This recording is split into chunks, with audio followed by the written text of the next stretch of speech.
Revised group 4 சிலபஸில் முதல் அதிகாரம் ஒழுக்கமுடைமை சரிங்களா. அதோடைய குறள் விளக்கம் பார்க்கலாம் சரிங்களா. ஒழுக்கம் விழுப்பம் தரலான், ஒழுக்கம் உயிரினும் ஓம்பப்படும். ஒழுக்கம் எல்லாருக்கும் சிறப்பை கொடுக்குது. எனவே ஒழுக்கம் உயிரினும் ஓம்பப்படும். அந்த ஒழுக்கத்தை உயிரை விட மேலானதாக கருதி போற்ற வேண்டும் அப்படின்னு சொல்கிறாரு திருவள்ளுவர். ஓகேங்களா. ரெண்டாவது குறள் பார்க்கலாம். பரிந்தோம்பி காக்க ஒழுக்கம் தெரிந்தோம்பி தேரினும் அக்தே துணை அப்படின்னு சொல்கிறாரு. பரிந்தோம்பி காக்க ஒழுக்கம்னா ஒழுக்கத்தை கஷ்டப்பட்டாவது கடைபிடிக்க வேண்டும். ஏன்னா தெரிந்தோம்பி தேரினும் அக்தே துணை அப்படின்னா அறங்கள் எல்லாவற்றிலும் ஒழுக்கமே என்னது சிறந்த துணையாக உள்ளது. அதனால் தெரிந்தோம்பி தேரினும் அக்தே துணை அப்படின்னு சொல்கிறார். ஓகேங்களா. மூன்றாவது குறள். ஒழுக்கம் உடைமை குடிமை இழுக்கம் இழிந்த பிறப்பாய் விடும் அப்படின்னா ஒழுக்கம் உடையவர் குடிப்பிறந்தார் அப்படின்னு சொல்கிறாரு. அந்த மாதிரி ஒழுக்கம் தவறுபவர், அதாவது இழுக்கம் இழிந்த பிறப்பாய் விடும் அப்படின்னா ஒழுக்கம் தவறுபவர் என்னன்னு சொல்கிறாருன்னா அவரை தாழ்ந்த குலத்தினதாக்கி விடும் அப்படின்னு சொல்கிறார் சரிங்களா. அதனால் ஒழுக்கம் உடைமை குடிமை ஃபுல் ஸ்டாப். இழுக்கம் இழிந்த பிறப்பாய் விடும் அப்படின்னா புரியுதில்லை நமக்கு. ஓகே. அடுத்து மரப்பினும் ஒத்து கொள்ளலாகும் பார்ப்பான் பிறப்பொழுக குன்ற கெடும் அப்படின்னா மரப்பினும் ஒத்து கொள்ளலாகும்னா நூல்கள் கற்றோன்னு வச்சுக்கோங்களேன், அது மறந்துடுதுன்னு வச்சுக்கோங்க. அது நம்ம மறுபடியும் என்னது மறுபடியும் அதை கற்றுக்கலாம், மறந்துட்டாலும் அதை கற்றுக்கலாம். ஆனால் பார்ப்பான் பிறப்பொழுக்கம் குன்ற கெடும் அப்படின்னா ஒருவனுடைய ஒழுக்கம் குறைஞ்சிச்சின்னா அவனுடைய குடும்ப பேரே கெட்டுவிடும் அப்படின்னு சொல்கிறார். புரியுங்களா. குடும்ப பேரே கெட்டுவிடும், பிறப்பொழுக்கம் குன்ற கெடும் அப்படின்னு சொல்கிறார். என்னென்னா ஒரு நூல் கட்டுறோம், கொஞ்ச நாள் மறக்குதுன்னா அதை மறுபடியும் கற்றுக்கூட ரிக்கவர் பண்ணிக்கலாம். ஆனால் ஒருத்தன் ஒழுக்கம் குறைஞ்சிச்சின்னா அவனுடைய குடி பெயர், அவருடைய குடும்பத்துடைய பேரே கெட்டுவிடும் அப்படின்னு சொல்கிறார். ஓகேங்களா. அடுத்து அழுக்கார் உடையான்கண் ஆக்கம் போன்று இல்லை ஒழுக்கமில்லான்கண் உயர்வு. அதாவது என்னது பொறாமை உடையவனுடன் செல்வம் நிலைத்து நிற்காது போல ஒழுக்கம் இல்லாதவன்கிட்ட உயர்வு தங்கி இருக்காது அப்படின்னு சொல்கிறாரு. புரியுதுங்களா. அதான் அழுக்கார் உடையான் கண் ஆக்கம் போன்றில்லை ஒழுக்கமில்லான்கண் உயர்வு. அழுக்காருன்னா என்னது பொறாமை உடையவன் கண் ஆக்கம். பொறாமை உடையவனிடம் ஆக்கம்னா செல்வம். பொறாமை உடையவனிடம் உள்ள செல்வம் நிலைத்து நிற்காதான். அதுபோல் ஒழுக்கமில்லான்கண் உயர்வு. அந்த மாதிரி ஒழுக்கம் இல்லாதவனிடம் என்ன இருக்காதான், உயர்வு இருக்காது அப்படின்னு சொல்கிறாரு. ஓகேங்களா. அடுத்து என்னென்னா ஆறாவது குறள் பார்க்கலாம்.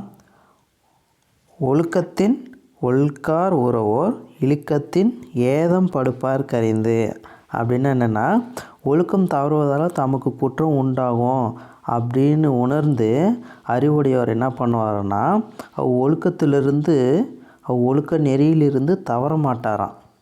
அதை என்ன எப்படி சொல்கிறாருன்னா ஒழுக்கத்தின் ஒழுக்கார் உறவோர் இழுக்கத்தின் ஏதம் படுப்பார் கரிந்து அப்படின்னு சொல்கிறார்.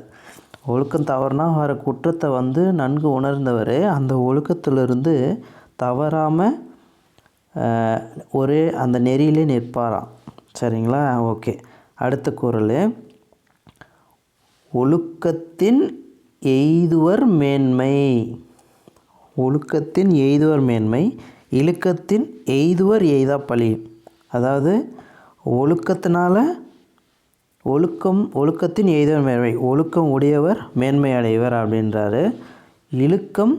இழுக்கத்தின் எய்துவர் எய்தா பழி. அதாவது ஒழுக்கம் இல்லாதவர் என்ன சொல்ல ஒழுக்கத்திலிருந்து தவறுபவர் தீராத பழியை அடைவாராம். சிம்பிளாக சொன்னோம்னா ஒழுக்கம் உடையவன் மேன்மை அடைவான், ஒழுக்கத்திலிருந்து தவறுபவன் தீராத பழிகளை அடைவான் அப்படின்னு சொல்கிறார். அதான் ஒழுக்கத்தின் எய்துவர் மேன்மை இழுக்கத்தின் எய்துவர் எய்தா பழி. ஓகேங்களா.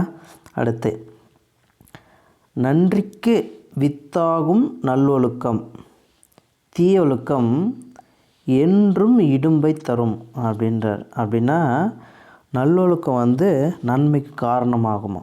சரிங்களா? தீய ஒழுக்கம் என்ன பண்ணும், எப்போவுமே நமக்கு துன்பத்தை தான் கொடுக்கும் அப்படின்னு சொல்கிறாரு திருவள்ளுவர். நன்றிக்கு வித்தாகும் நல்லொழுக்கம். முடிஞ்சிச்சா? அதாவது நல்லொழுக்கம் நன்மை தரும், ஓகேவா? தீயொழுக்கம் என்றும் இடும்பை தரும். தீயவருடைய ஒரு ஒழுக்கம் எப்பொழுதும் என்னது, இடும்பை தரும், துன்பத்தை தரும் அப்படின்னு சொல்கிறார். அடுத்து, ஒழுக்கமுடையவர் வல்லாவே தீய வழுக்கியும் வாயார் சொல்லல் அப்படின்னா, வாய் தவறி கூட தீய சொற்களை சொல்வது ஒழுக்கமுடையவருக்கு நல்லதல்லையாம். ஒழுக்கமுடையவர் என்ன சொல்லணும், வாய் தவறி கூட அவர் வாயால் தீய சொற்களை சொல்ல மாட்டாங்களாம். அது என்ன சொல்கிறாருன்னா வள்ளுவர், ஒழுக்கமுடையவர்க்கு ஒல்லாவே தீய வழுக்கியும் வாயார் சொல்லல். வழுக்கினா வாய் தவறி கூட என்னது, அவர் வாயால் தீய சொற்கள் வராதான். அப்படி வர்றது ஒழுக்கமுடையவருக்கு நல்லதல்ல அப்படின்னு சொல்கிறார். புரியுதுங்களா? அடுத்த குறள் பாருங்கள், 10வது குறள். உலகத்தோடு ஒட்ட ஒழுகல் பல கற்றும் கல்லாதார் அறிவிலாதார் அப்படின்னு சொல்கிறாரு. ஒழுக்கமுடைய நல்லவர்களோடு ஒத்து நடக்கணுமா. அப்படி ஒத்து நடக்காதவன் பல நூல்களை கற்றாலும் அவன் யார், அறிவில்லாதார் அப்படின்னு சொல்கிறாரு. பல நூல்களை கற்றவனும் அறிவில்லாதவன் என்று யாரை வள்ளுவர் சொல்கிறாருன்னா, உலகத்தோடு ஒட்ட ஒழுகாதவரை, அதாவது ஒழுக்கமுடைய நல்லவர்கள், ஒழுக்கமுடைய சான்றோர்களோட ஒட்டு ஒழுகாதவரை என்ன சொல்கிறாருன்னா, பல நூல் கற்றும் அறிவில்லாதவர் அப்படின்னு சொல்கிறாரு. சரிங்களா?